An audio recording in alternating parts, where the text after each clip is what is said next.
Yeah, before we further go into the drives, it's better we recall some of the basics of the DC motors. Okay, so yeah, one by one we will just go through them. Okay, so whichever is required for us, those motors we will discuss. Okay, first one is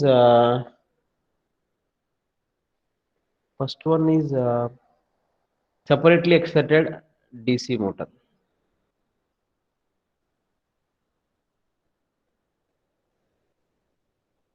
Excited DC motor.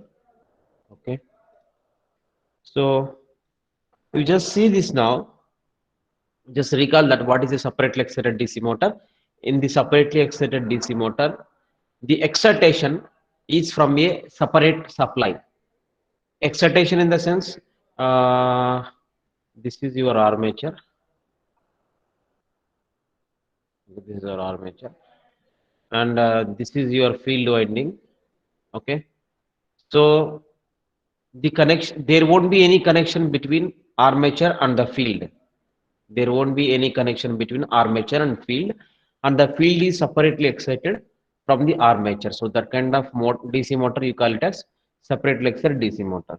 So if you recall the basic equations of this motor DC separately excited DC motor, we will get some conclusions. Okay, let me take this is the armature voltage VA and this is field voltage VF. Okay, so of course there is no interconnection between VF and VA, so that is the reason we call this as separately excited DC motor. And the EMF induced in the armature is back EMF. I will tell it is EB. Okay, then what is the relationship between VA and EB? What is the relationship? If you recall, the relationship is this, it's only the recalling of the previous subjects. It's nothing new. Okay, so if you recall, we can write the KVL that VA is equal to IA RA plus EB. So what is IA here? IA is the armature current. Okay, whereas RA is armature resistance. This is armature resistance. Whereas EB, I said just now, it's a back EMF, and VA is the armature voltage. So you are supplying some armature voltage, or you are supplying voltage to the armature of the separately excited DC motor is how much? It is VA. Then, as per the principles, back EMF will be induced, and that is EB. And what is the relationship between these two is VA is equal to EB plus IA RA, where IA is the armature current. I will write here.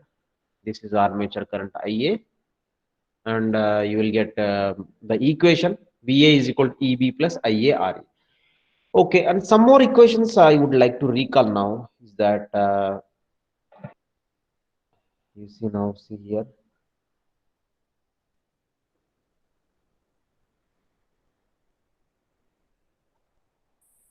Okay, so if you recall the equation for back EMF, okay, several ways you can represent the back EMF. Okay, so I will write that here phi z.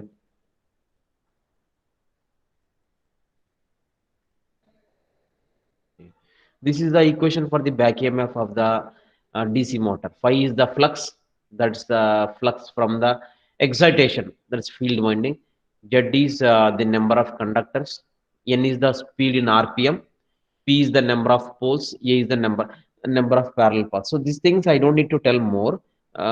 It may require here. So what I would like to do here is that, see, phi, so for the separately excited DC motor, phi is constant because you are not disturbing the VF here. Okay, so phi is constant. And Z, the number of conductors in the motor are also constant. P, number of poles, A, everything is constant except the N here.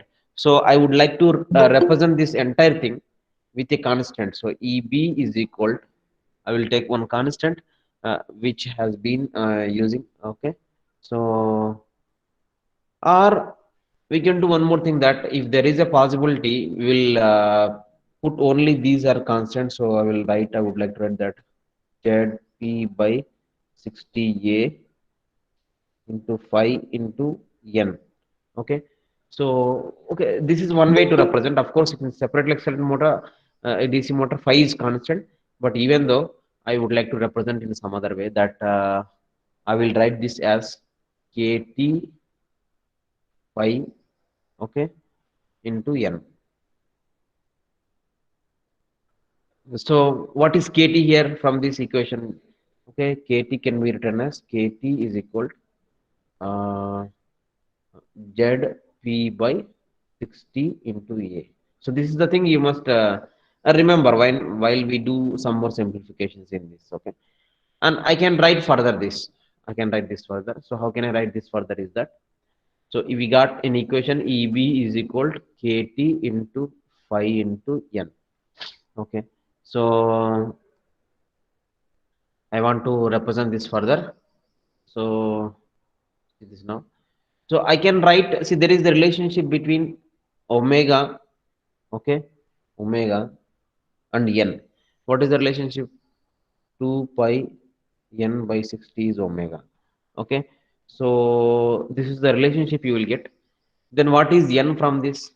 N from this is that n is equal to 60 omega by 2 pi. So this is n value. Now we will substitute this n here in this equation. Then EB is equal to KT pi into 60 by 2 pi into omega. Okay. So now I want to rewrite this equation once again here. That is EB is equal to, now you see here 60 is constant, 2 pi is constant. See, if I take phi is also constant, because in case of the some motors your phi is constant. Some types of motors phi is constant. In case of separate accelerated DC motor, phi is constant. So I want to represent this equation now. Which equation now? This equation. This equation. This equation I want to represent in some other way. That is some Km into omega. This is another equation. See, you got one equation here. EB is equal KT into phi n is one equation. Of course, both equations are same. Only that in terms of which parameters you are representing that. That's important. So then, what's next then? So then, what is Km from this equation? Km can be written as KT into phi, okay, or 60 KT5 by 2 pi. This is Km. So we got the expressions for, so we only represented the back EMF into two different forms. One form is EB is equal to KT into phi n. Another form is EB is equal to Km into omega. So now remember, these equations are for separately excited DC motor. Maybe they may be true for the remaining types of motors also. So whenever we get, we'll just know about that, then we will understand that. Okay. Then what's next is that now you see here, you see, so we got the, so now recall what is torque, what is torque equation. So I want to represent torque equation also. What is torque equation? So if you recall the relationship between power and torque, P is equal to 2 pi nt by 60. So everyone might have remembered this equation that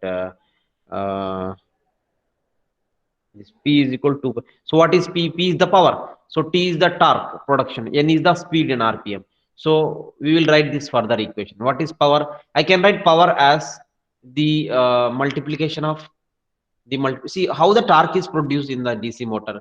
So you are applying some armature voltage VA. So because of that armature voltage, some current flows IA into the armature. Then because of these two, some back EMF will be produced, that is EB. Now this back EMF, okay, the power from this one, okay, will go and it will drive the load.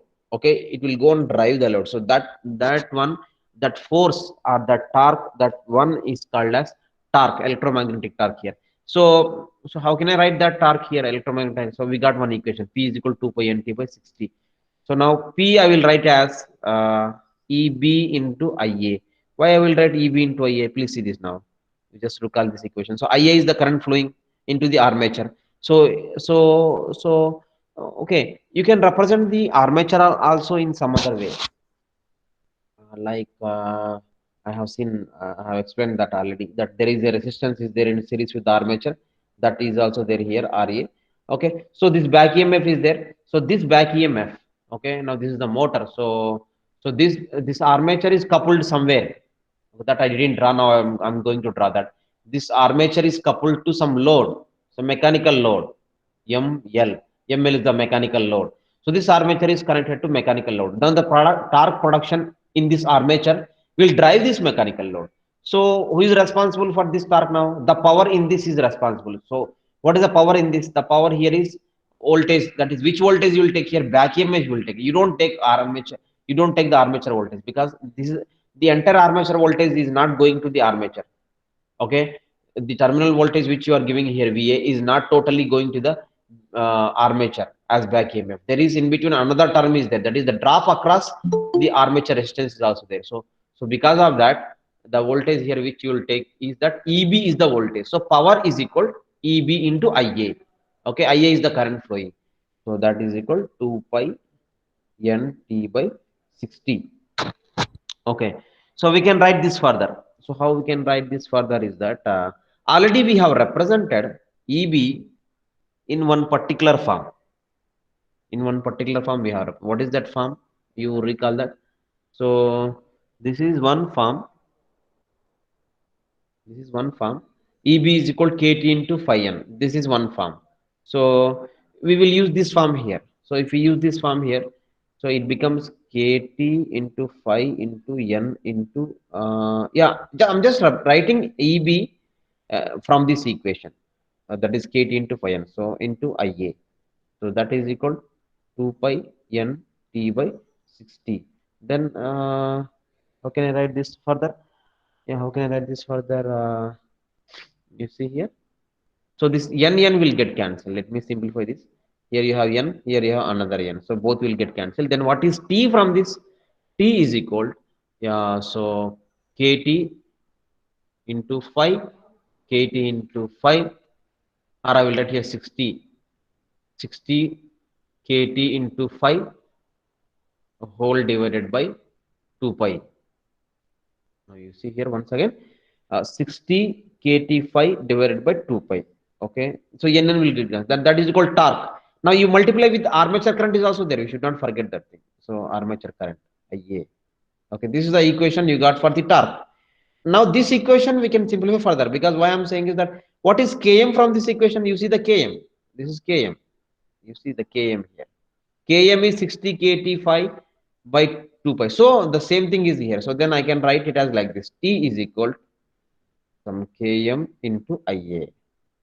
This is the equation you will get.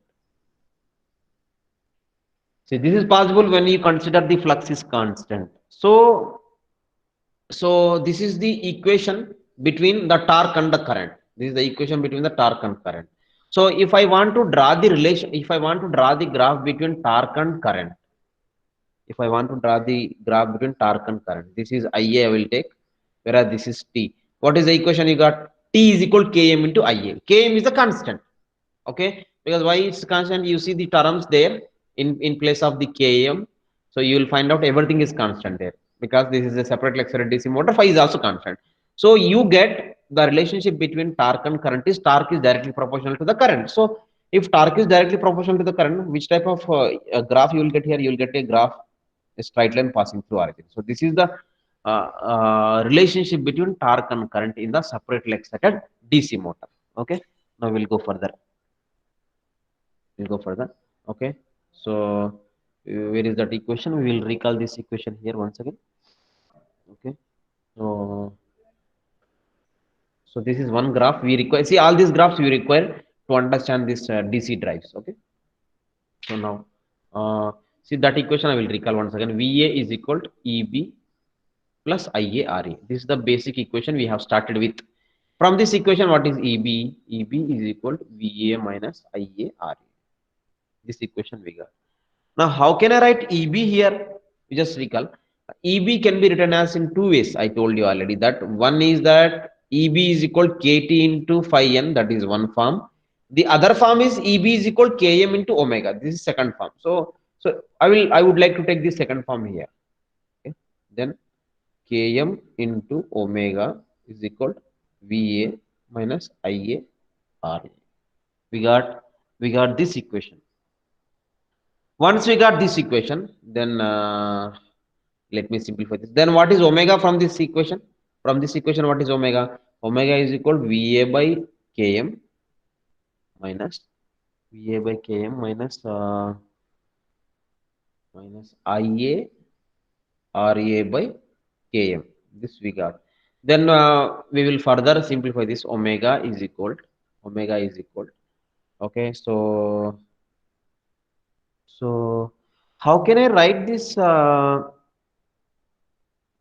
Yeah, I want to write this as something, okay, useful. Okay, so VA by Km minus, okay, so now if you look at this equation, which equation? T is equal to Km into Ia. We got one equation here. The torque in the separate excited DC motor, that equation we got T is equal to Km into Ia. So from this, what is Ia? Ia is equal T by Km. So that I will represent here. It is T by Km. So T by Km. So T into RA by Km, it becomes Km whole square. So this is the expression for omega we got. So omega and torque. So now remaining all the things, you see now remaining all the things. VA is the armature voltage, it is constant. Okay. So and RA is constant, everything is constant. So only two variables are there in this equation. What are the two variables? Omega and T. These are the two variables it has. Now I am interested to draw the relationship between these two, omega and Tm. So this is omega and T. Okay, this is what I interested right now. Okay. So now you see here. Yeah. So what is the graph you will get? Just go through the graph now. So use this equation, then we will get the graph easily. So we'll draw the graph between these two. Okay.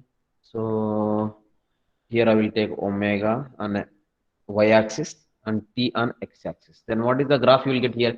You just look at this. If you look at this, this is a constant one. This is a constant one, and this is also constant one. So it's a straight line. Definitely, it's a straight line. But which kind of straight line here? You get a negative slope here. You see the negative slope between omega and t. So, or else you just start with something. You take t is equal to 0. Then, if you take t is equal to 0, you will get a value here. So that value I will draw here. I'm just drawing the graph for this equation. This is a straight line. Why I'm saying it's a straight line? Because everything is constant except omega and t. So, and you see the relationship, it's a linear relationship is there. Then another graph is that this time we'll take omega is equal to 0. Then we'll get so something. So you draw now. See, I'm just drawing the graph, nothing else is there. So this is the relationship between, or this is the characteristics between speed and torque in the separate axle DC motor. So this is, first one is that it's between torque and armature current. Second one is speed and torque. Between these two, we have drawn the graph. Okay. So now this is about briefly about the separate axle DC motor. Now we'll go to another type of DC motor which we require in here. That is DC series motor. Sir, is omega proportional to speed, sir? Yeah, please tell omega. Proportional to speed. Yeah, omega, you have this equation. You see now, omega is equal to Yes, sir. 2 2 pi pi n, NTB. 2 pi n by 60. Am I correct? Is this omega? This is the Yes, sir. angular speed and this is the speed in RPM. Okay. So 2 pi 60, both are constants. So you can say like this, omega is directly proportional to n. Okay. So I am drawing the graph between omega and t, in the sense it is nothing but the graph between uh, t and n. Am I correct? It is the graph between t and, because omega n both are directly relationship. So we can say this thing, that it is the graph between speed and torque. Am I correct? Okay, sir. Okay, so then we go further. So we will go to DC series motor and we do the same analysis. Same analysis in the sense we will find out the relationship between torque and current and speed and torque. So this relationship will go once again. Okay. So now you recall what is the series motor. So what do you find out in the series motor? In the series motor, unlike your separately excited motor, in the series motor, what do you find out is that so you will find out that the field is connected in a series with the armature. So you give the supply from here. This is how you find out in the series motor. So the you see the field is in series with the armature.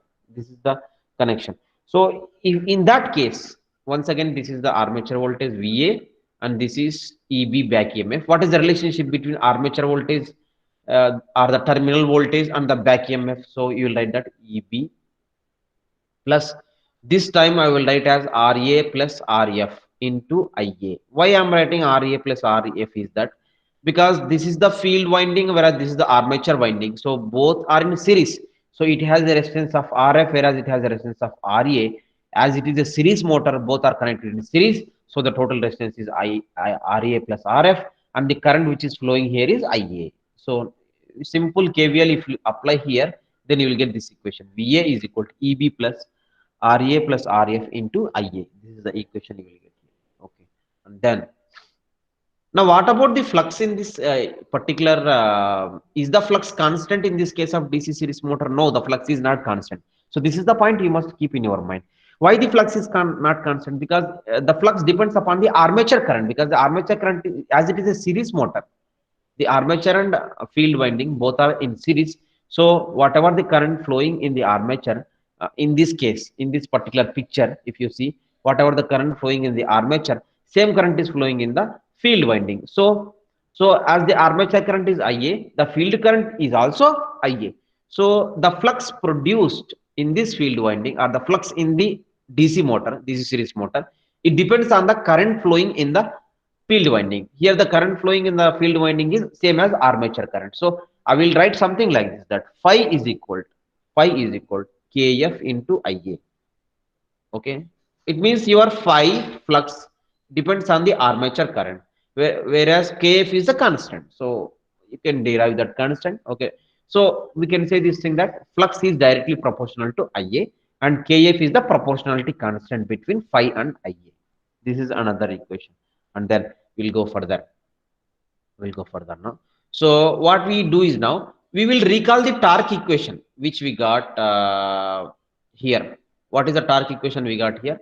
So better I will just copy this entire equation. Okay, so copy this equation here and I will bring here this one. Yeah, I just bring the torque equation here, the previous torque equation. So now what you must understand here is that what is the thing you must understand is that now this equation which we got earlier, that is T is equal to Km into Ia, this is the equation when you consider flux is constant. But now in the case of DC series motor it is not correct, so we will delete this equation. We don't want this equation. Okay, then what is left now? T is equal to 60 kt 5 by 2 pi. So then we will write this thing. Okay, how we will write here is that, okay, so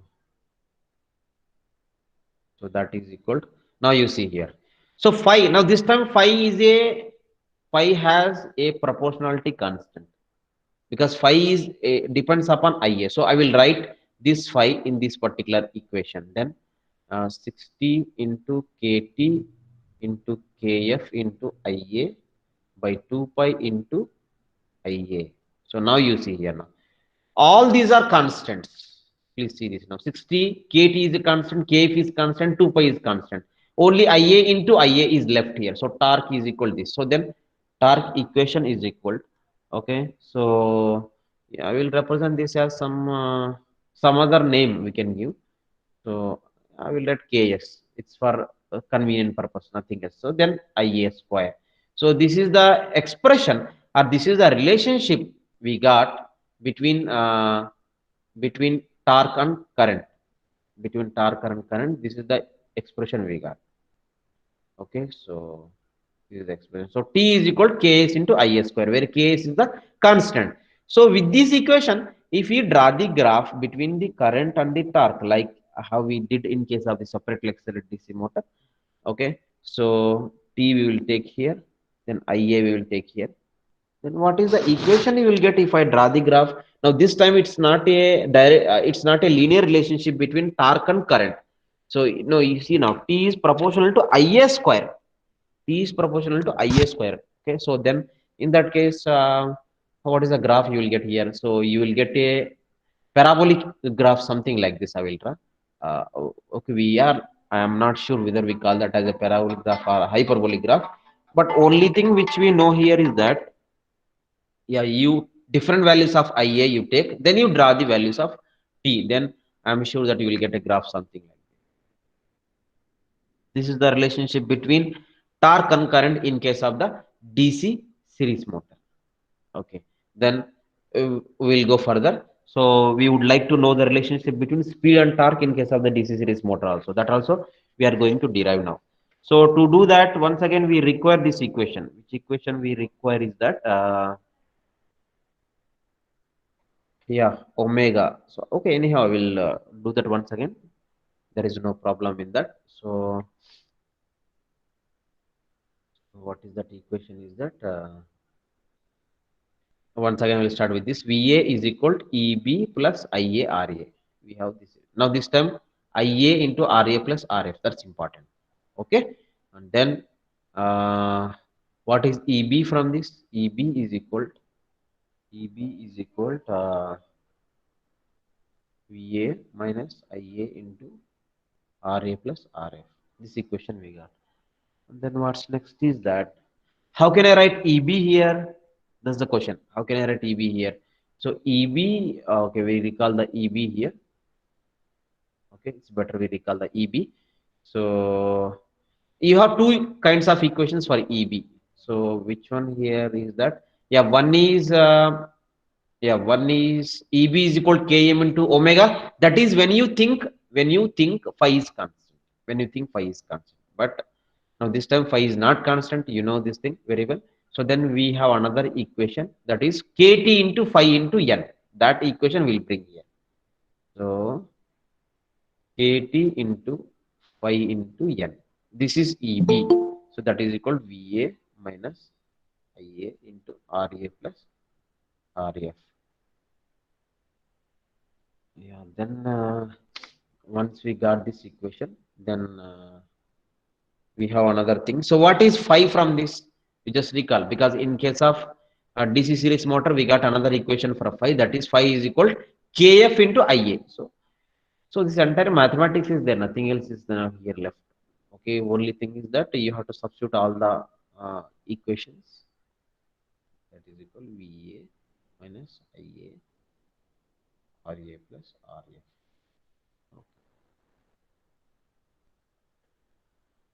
And then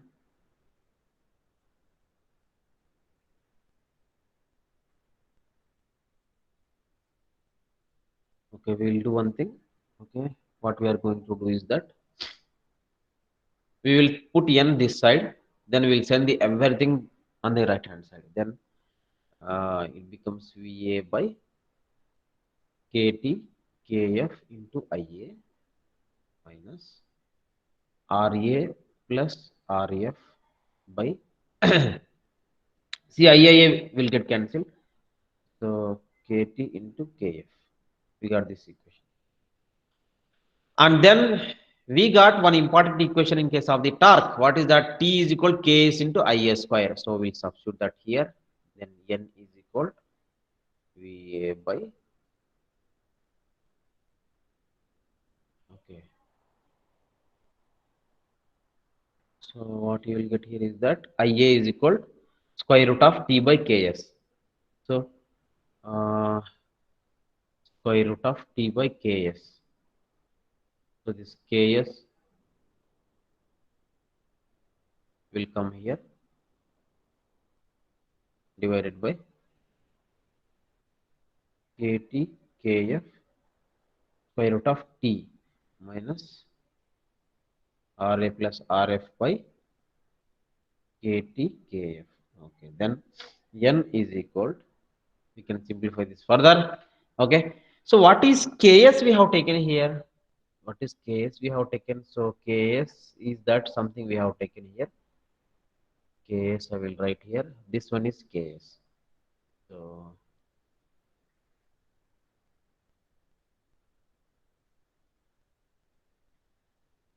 this is Ks. Okay, so either we can substitute the Ks here, or we will leave this equation as it is. So okay, there is nothing problem in that. So then in that case, what do you get the equation here? That is VA is constant, root Ks is constant, KT KF is constant, and this entire part is constant. Then what is the relationship here? You see N is equal to here, and here N is inversely proportional to root T. So root T. In that case, the equation. So this is also a. It is also not a linear equation. It is also some more another equation. So in that case, how do you draw the graph between a speed and torque? So only thing is that, yeah, you can substitute that yourself, that if I substitute t is equal to 0, then it becomes n is infinite. So somewhere you will get here, somewhere you will get that value. Okay. Then when I substitute n is equal to 0, then in that case, yeah, in that case of some, so you will get a graph something like this. If you take different values of n and t, you will get a graph like this. So this is the relationship between speed and torque in case of now you see here at lower speeds, the torque is very high. You just see the DC series motor at lower speeds, because from this graph the lower speed is here. So what is the torque here? If you see the line, if you see the line here, what is the torque here? Torque is very high. You see it is not intersecting here. It is intersecting at very okay, at long distance. So it means torque is very high. So at lower speeds, torque is high. Torque is high. So lower speed in the sense what, generally during starting of the DC series motor. During starting of the motor, the speed is lower. So during the starting of the DC series motor, its torque is very high. That is the feature of your DC series motor. From this graph, you can understand that. Okay. Okay. So this is about separately excited DC motor and the DC series motor. And now some more motors are also there in the DC machines. We will discuss whenever we require. Right now, we require only these two. Okay, and then some more. Okay, uh, some more things also we require to understand the drives. So, what are those things? Is that how do you control the speed of DC motors? Speed control of what are the methods? See, this is only something like refreshing ourselves the previous thing, so that we can go ahead and we can do we can study the drives effectively. So, what are the speed control methods? I think one is field control method. Okay. So what is the field control method here? So how the field is related to speed here, then we'll bring that equation. EB back EMF is equal to pi ZN by 60 into P by A. This is the equation we have for the back EMF. Now in this equation, you see flux is there and speed is there. How these two are related? They are related inversely related. You just see carefully. Your flux is here, your speed is here. So both are inversely related from this mathematical equation. So if you reduce the flux, you can increase the speed. That is the logic here. So reduce the flux. If you reduce the flux, it implies the speed will increase definitely. So this is the logic we will take in the field control method. So how do you reduce the flux here? What is the method to reduce the flux?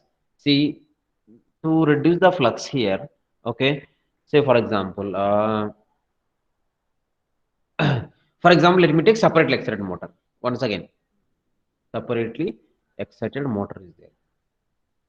What do you find on the separate excited motor? I told you already that the field and the armature. Okay.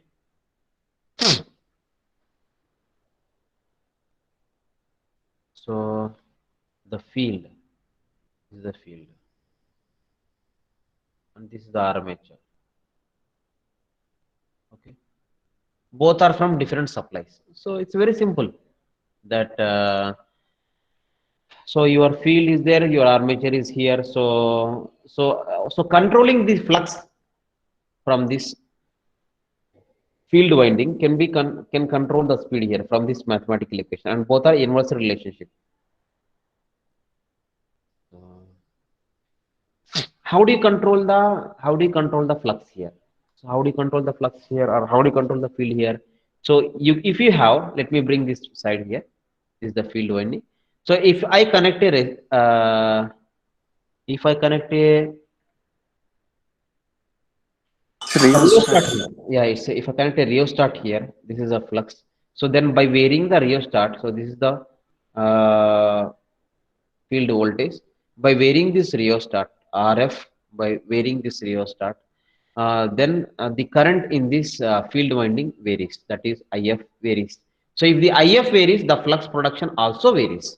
So this is the logic here. So by having a rheostat in series with the field winding, by changing the rheostat positions, okay, so you can change the current flowing in the field winding. So when the current flowing in the field winding changes, obviously the flux produced by that winding also changes.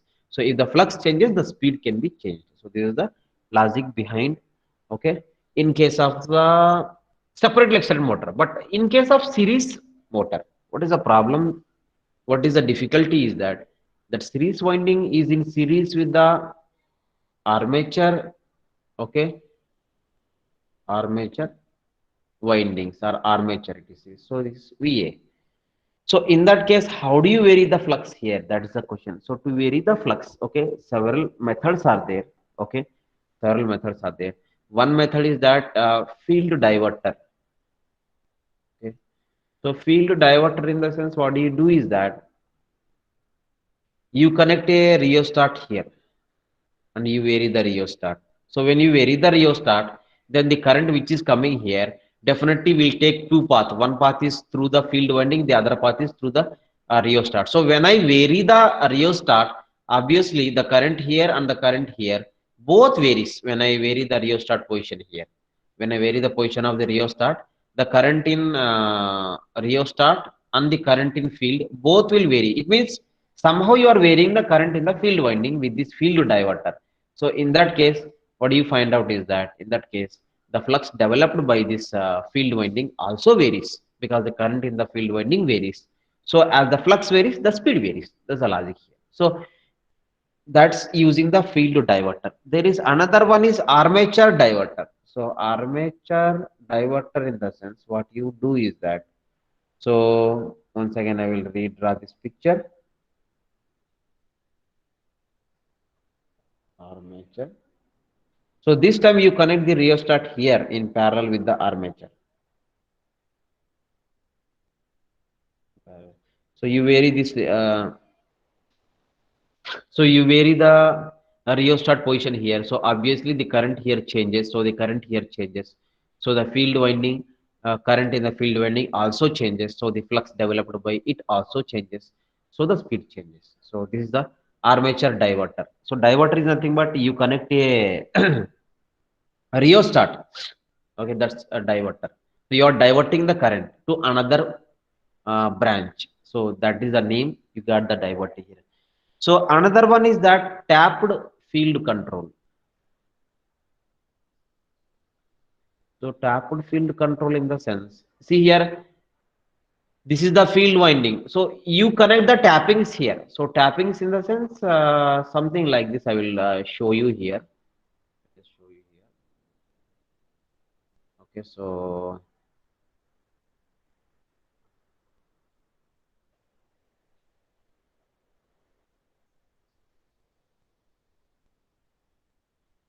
now you connect the supply here. So you give the supply at this point, plus minus VA, not here. So when you vary the position of this one, when you vary the position of this one, tapping, then obviously the number of tons will change.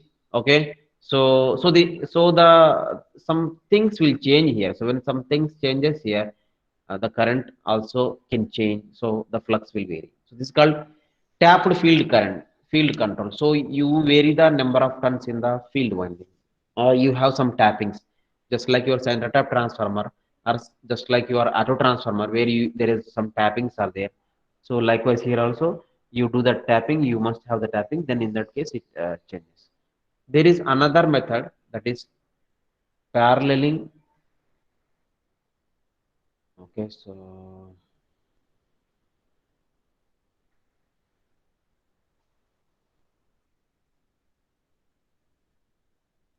para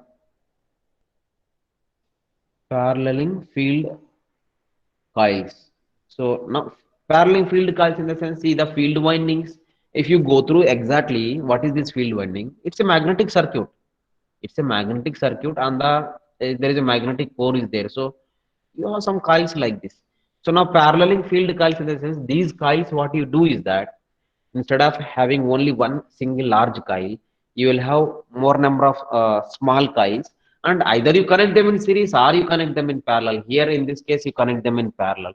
So that you require, for that purpose, what you require is that you require some switches, something like DPST switches or DPS, these kind of switches you require. So these switches, sometimes you connect in position A, sometimes you connect in position B.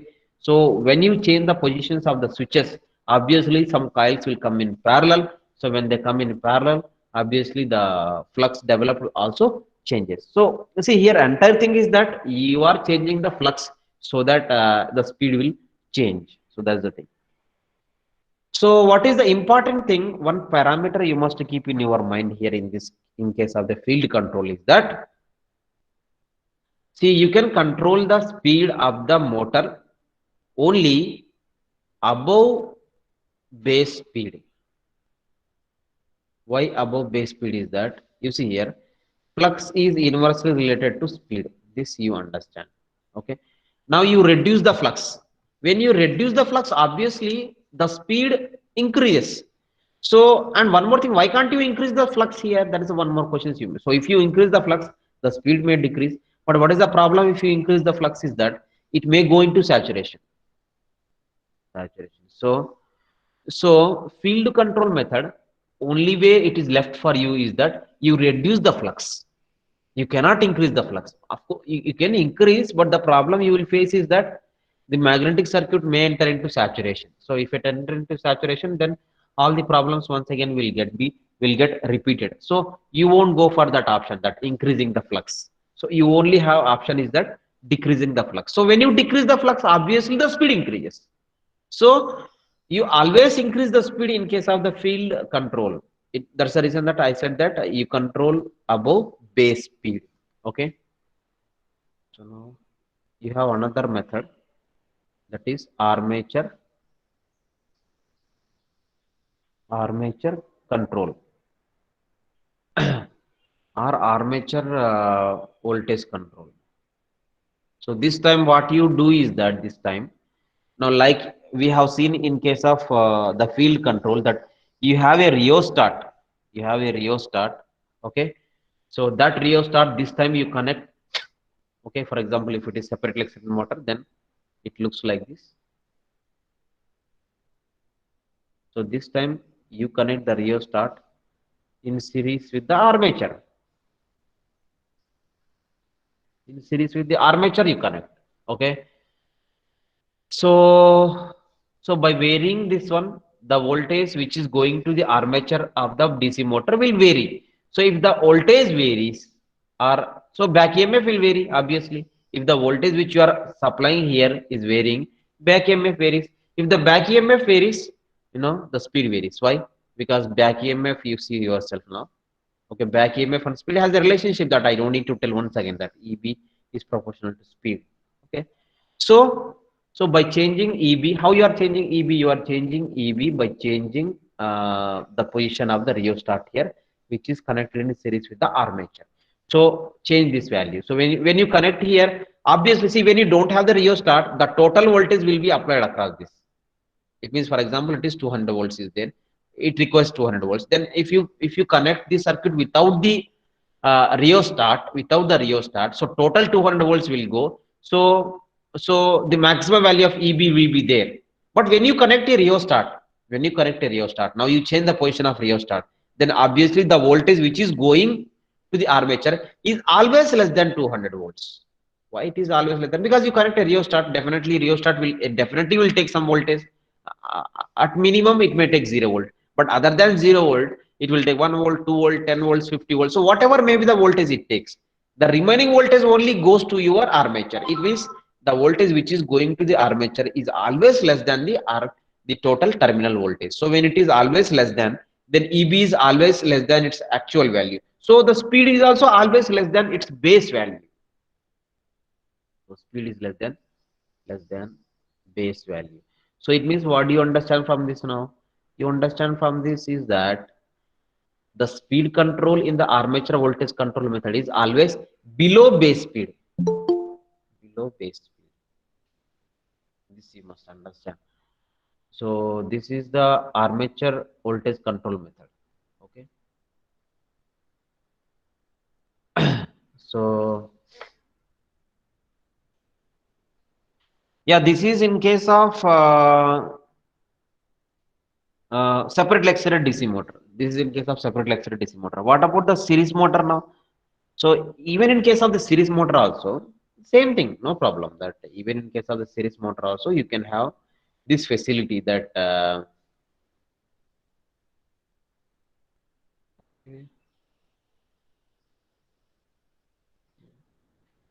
that's it. So you connect here. So you vary the rheostat position. Then obviously the IA will change, EB will change. So and also the flux production also changes. You see here, in case of the DC series motor, if I vary the armature resistance here, not only the armature current but also the field current also changes. It means EB also decreases, phi also decreases. That's what I'm saying. Okay, or there is a agreement between, or there is a arrangement by changing these values. We will understand that. Okay, so this is in case of the series motor. Okay, what is the main problem with this armature voltage control is that there is losses in this rheostat, power loss in the rheostat. That's the main disadvantage of your armature voltage control method. Of course, the same rheostat you will find out even in case of the field control method also, but there the power loss is less. Why the power loss less is there is that the field current is generally less value compared with the armature current. So as the armature current is more, the power loss is also more, whereas the field current is less, so the power loss is also so this power loss is significantly more in case of the armature voltage control method. So this is one of the problem you will face with the armature voltage control method. Okay, now apart from this method, field control and armature control, there are some other methods also there, like one thing I will tell you here, that this is the field winding, VF. Okay, you have armature. Okay, now you give the supply here. So rather than giving only one supply, see here, rather than giving only one supply, something I will do like this, that I have a switch here. So I have a switch here. So then I connect to one battery here, I connect to another battery here. So you have more number of voltage sources. Okay, so one, two, three. So you have more number of voltage sources than a single one. So in that case, either you can go, this switch may be connected to one, or it may be connected to two, or it may be connected to three. So by varying the position of this switch, the voltage which is going to the armature will change. So in that case also, you can control the speed of the motor. But what is the advantage here is that you don't have any kind of rheostats here. You please see here. So that is the advantage. So the power loss, the problem which you face, the power loss problem you will face in case of the armature voltage control method, that will not be here. Why? Because you are just only changing the position of the switch, whether it is V1 or V2 or V3, because different voltages are, multiple number of voltages are available here. So whichever speed we require, based upon that we will change that switch position. So this is one more type of uh, speed control of the DC motors. Now there is another method which is very famous one, that is we'll write here Leonard Ward-Leonard system. This is another one which is very accurate and very sensitive method of controlling the speed of your DC motor. So how we will control, you see now. So the logic here, simple thing, that this is your motor. Okay, this is your motor.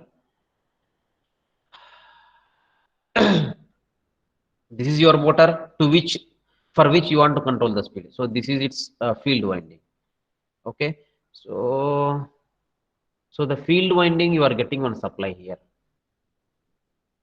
Now assume that this supply is fixed. This supply is fixed. Now how you are getting the supply to your armature?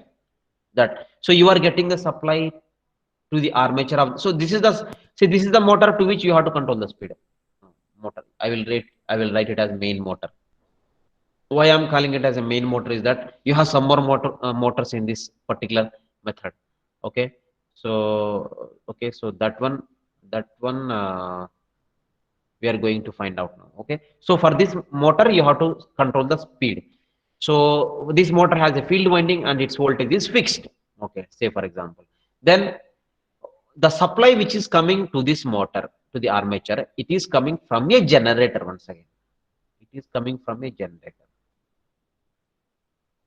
So the generator terminals are directly connected to the motor terminals.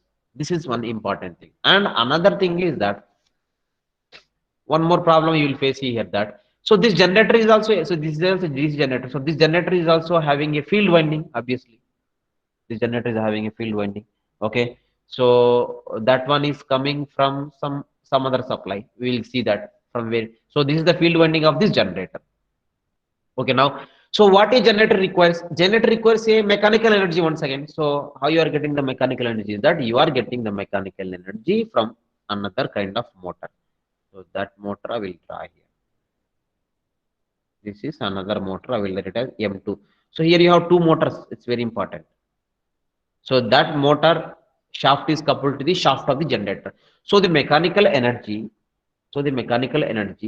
okay, so which is coming from another motor. Maybe it is a AC motor or DC motor. So for example, let me take the case of AC motor. Then it is a AC motor. So you don't need to worry about. So say for example, let's say induction motor or some other kind of motor. So we will give AC supply to the motor here. Then that motor will run. So that shaft of the motor will be connected to the generator. So you are giving mechanical energy to the generator, and also you have a field winding to the DC generator. So the generator will generate electrical energy. That electrical energy will go to the motor, whose speed we have to control. So here the logic is, simple logic is that the voltage of this generator will be controlled.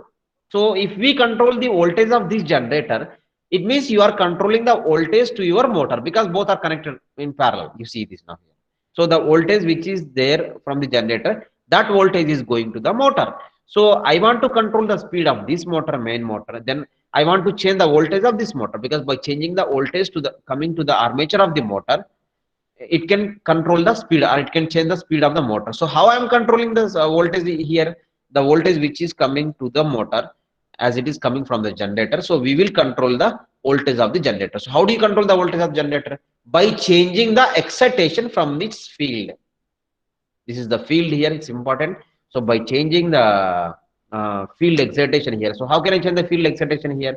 So then I will connect this to some other kinds of